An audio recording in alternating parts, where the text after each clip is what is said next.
बिस्मिल्लाहिर्रहमानिर्रहीम। आज high court के अंदर एक तो तोशाखाना केस जिसको हमने चैलेंज किया हुआ है जो डीबी में सुना जाएगा, और दूसरा अभी समाअत हुई है जिसमें लॉयर्स की एक्सेस, डॉक्टर्स, उनकी फैमिली और पीटीआई के जो सीनियर लीडरान हैं उनकी मुलाकात के हवाले से दरखास्त और सी क्लास में जो सहूलतें होती हैं वो भी नहीं दी गई, तो लिहाजा ए क्लास के लिए इस्तदा की गई है। जज साहब ने ऑर्डर वो रिजर्व कर लिया, लेकिन ए क्लास के हवाले से उन्होंने कहा है कि इस मैटर को कल के लिए एडजर्न किया जाता है। सरकार की तरफ से एक नोटिफिकेशन की बात की गई कि फेडरल गवर्नमेंट की मंजूरी से ये बाकायदा हुआ है, हालांकि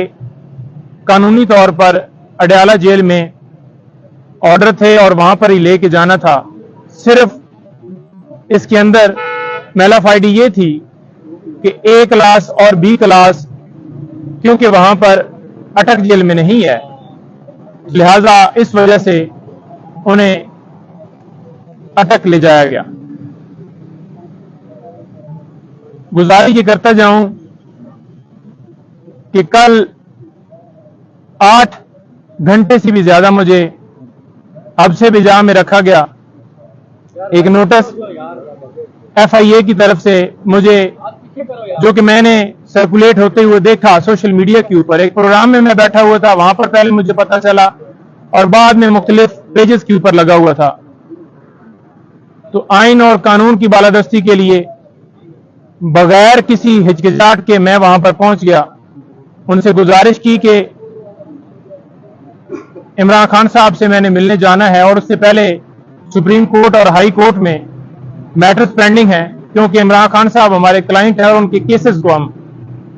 डील कर रहे हैं, तो मुझे जाने की इजाजत दी जाए। आज थोड़ी सी मेरी मसरूफियत है और साथ ही इस्तदा की कि मुझे डॉक्यूमेंट सारे दे दें ताकि मैं जवाब दे सकूं आपको। लेकिन उन्होंने कहा कि आप बैठ जाएं और साथ एक बंदे को बिठा दिया कि जाने ना दें। ऊपर से अफसरान आ रहे हैं, तो लिहाजा जब वो आएंगे तो फिर डिसाइड होगा कि आपको जाने दिया जाएगा या नहीं। सवालनामा मुझे दिया गया, 8 सवालात थे। एक एक सवाल का मैं जवाब तफसील से देना चाहता था, लेकिन जबरदस्ती उन्होंने मुझसे सवालात के जवाबात लिए। उसके बाद मैंने कहा कि अब मेरा टाइम अभी भी मैंने जाना है, क्योंकि उनको भी शायद पता चल गया कि खान साहब से उन्होंने मिलने जाना है, तो लिहाजा उन्होंने मुझे कहा कि आप नहीं जा सकते जब तक ऊपर से ऑर्डर ना आए। बेसिकली ये चीफ जस्टिस आमर फारूक साहब, उन्होंने एक ऑर्डर किया जिसके जरिए से आज वकला की तजलील की जा रही है। Senior advocate supreme court Khwaja Haris साहब को भी इस केस के अंदर जो ऑर्डर हुआ था उसमें बुला लिया गया है, और इसके साथ साथ और जितनी लीगल टीम है, अली बुटर साहब खड़े हैं मेरे साथ, इंतजार हुसैन पंजू था, और जो जो सीनियर वकला हैं इस केस के अंदर, गौर साहब, बाकी सारे, तो उन सबको वो बुलाने का प्रोग्राम है। शायद वो ये समझ रहे हैं अब पाकिस्तान तहरीक इंसाफ के जो लीडरान हैं उनको गिरफ्तार कर लिया, और जो बच गए हैं वो इसी वजह से जरा साइड पे हैं, सामने नहीं आ रहा है कि उन्हें उठाया ना जाए, तो लिहाजा एक आवाज वकला की बचती है, तो क्यों ना इनको भी जो है इनकी आवाज को दबाया जाए, इनके ऊपर प्रेशर डाला जाए और ये आवाज भी बंद हो। हम ये नहीं कि कोई बहुत ज्यादा पॉलिटिकली किसी पार्टी को क्रिटिसाइज कर रहे होते हैं, लेकिन एक अपने क्लाइंट की हद तक उसके केसेस के हवाले से बताना वो हमारा हक है, क्योंकि हम लीगली तौर पर उसके साथ उनके केसेस में अंगेज हैं। और आज देख लें कि हमारी लॉयर कम्युनिटी और अदलिया दोनों के ऊपर सवालिया निशान है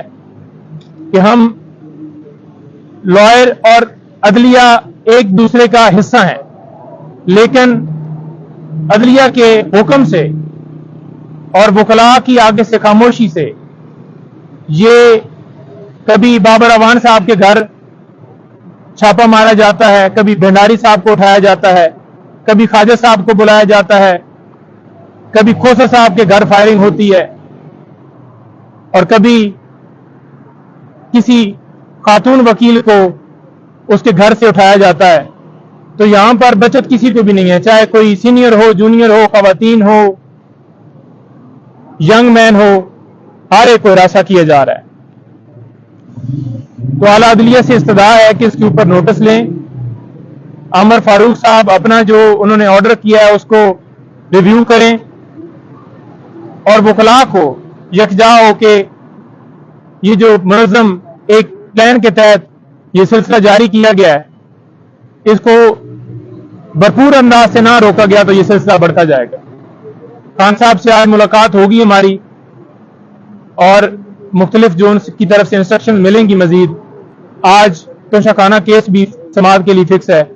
اس میں بھی انشاءاللہ امید ہے کہ اگر آج سماعت ہوئی تو خان صاحب کی سزا جو ہے ختم ہو جائے گی اور باہر آ جائیں گے۔ سر یہ 2-3 دن جو گزرے ہیں، عمران خان صاحب نے کیا بتایا آپ کو، کیا سچویشن تھی آج کی ملاقات؟ دیکھیں، جو ایک ہی ملاقات ہوئی ہے، اور ملاقات کے اندر انہوں نے بتایا کہ میں نے پوچھا ہے، انہوں نے خود نہیں کہا کہ یہ جا کر میڈیا کے اوپر بتائیں کہ اس صورتحال میں مجھے رکھا گیا ہے۔ انہوں نے کہا مجھے ڈی کلاس سے بھی فرق نہیں پڑتا، لیکن انہوں نے جان بوجھ کر مجھے سی کلاس کی جو سہولتیں ہیں وہ بھی نہیں دیں گی، اور تذلیل کیا ہے۔